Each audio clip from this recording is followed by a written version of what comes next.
laboring just a little bit at the end of game one. How are you physically going into game two? I'm excited, man. I'm good.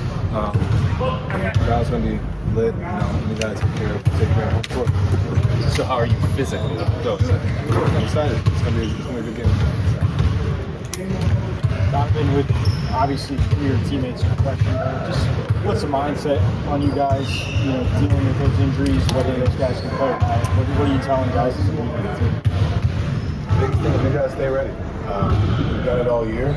Obviously, if they don't play, you're losing a lot of points, a lot of defense, a lot of talent. If they do, we're right back to where we were. But for us, just continue to stay ready. We have faith in everybody in this locker room. We've done it all year. So the biggest thing is just be ready. I always tell guys, prepare for the work. They're not playing, so you're mentally locked in and sharp. And if they do, then that's added bonus. That's how we are locked in for it. And I don't really know how they're actually doing, but I'm always prepared for the worst and just getting ready. But we have a group that's ready to go, and we're ready to go. You said you were going to look back at your shots from game one and just kind of what you like the decision making and not. Just what did you think when reviewing the film? And you guys are shorthanded. Just kind of what's the balance of obviously wanting to do more? Yeah, I wasn't really upset with I think a lot of it.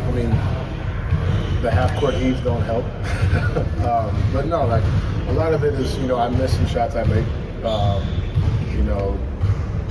If I really want to break it down, I missed an easy layup and then I dropped the ball. That's a shot attempt. That's two. If you really want to break it down, which is what I ended up doing it. So it's nothing to really overthink. Just keep being aggressive.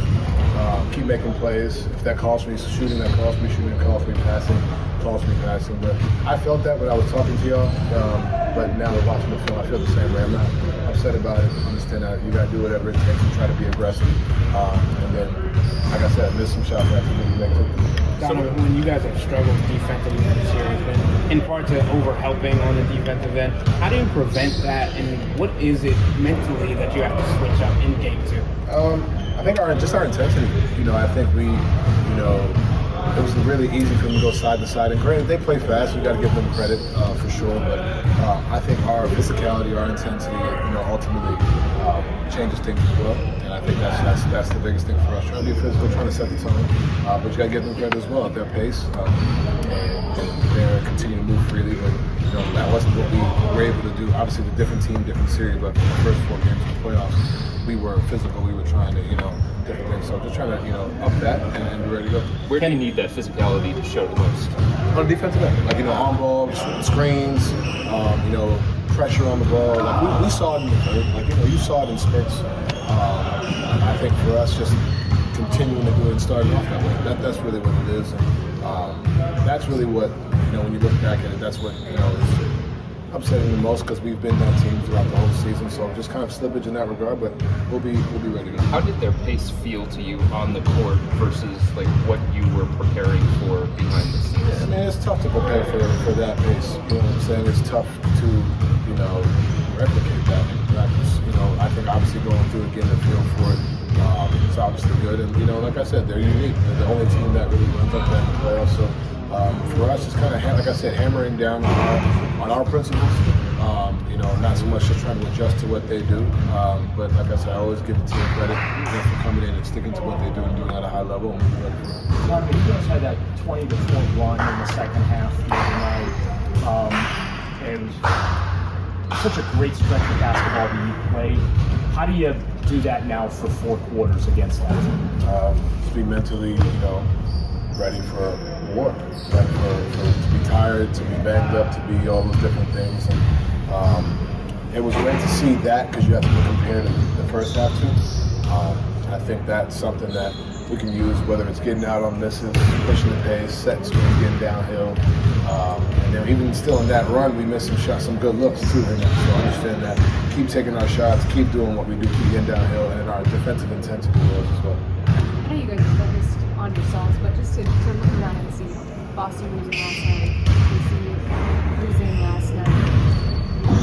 What's kind of the internal conversation surrounding that? We all suck. Does it relieve any pressure in a way? You don't have to be perfect. I think for us, we were, it's not gonna. It's easy to sit here and say, "Hey, we're focused on ourselves." We can see it, But also, even after the loss yesterday, I didn't feel like guys were hanging their head or like, I understand it's going to be a series. Like I told y'all, like, we weren't going 16-1 in the playoffs. Like, you know what I'm saying? We were going to lose at some point. Like, it's just how do we respond to that? But, it's kind of one of those things where maybe to the average fan is like, oh, freaking out, all the Cavs, it happens. This is the playoffs. Like I said, it's really hard to go 6-0 throughout the playoffs. But for us, as far as internally, I think it's more so like understanding that we knew that this was going to be a tough team to beat. We just got to be ready and locked in. But I think for the outside world, I think us three losing, I think is definitely something that people are like, oh, but like for us internally, we're going to be ready for the game. Especially with the bodies being down, how beneficial is it that you guys are able to play like different styles in the way that you did this year? It wasn't just like kind of one-trick pony type of deal. Yeah, I think that's one of the things, and I want to give Kenny his credit for obviously winning Coach of the Year. Like he got that award because he, took our team. Obviously we were 46, 47, 48 win team. But like for us to change styles, I want to say drastically. And then also to be able to disperse it through different people every night. And tonight's going to be somebody different, tomorrow, next game will be somebody different. Like, it's so unpredictable every night. I think that's what makes our group special. And like you said, the guys are out, and that shows up even more in these scenarios. So we're excited, we're ready for it. Don, you guys had 70 points in the paint. Is that an area you guys think you can exploit moving forward? Yeah, I think when you look at the film, just being able to get downhill and just, create decisions. And when you get in there, finishing your shots. Like, I miss some easy ones. Like, just from watching, it's like, man, like you got to capitalize, because if you don't, they're gone. And sometimes that miss two turns into a free for them. Like, you know what I'm saying? So definitely trying to attack, just be aggressive, and whether that's getting to the paint, scoring, throwing the lob, creating, close-out situations. That's gonna be key. Can you use the word the last question? playing with force? Is that more than physicality? Is there a difference between Yeah, I think force it's and just a physicality? level of urgency. I think the last time I remember him talking about that was probably the Clipper game. I remember the Clipper game, we were kind of going through a little spell or whatever. You felt it right away. And I think that's what we saw. We had done it really for the 4 games against Miami. I think game 1 was just different. We didn't come out that way, and that's on us. We look ourselves in the mirror and come back and be ready for that.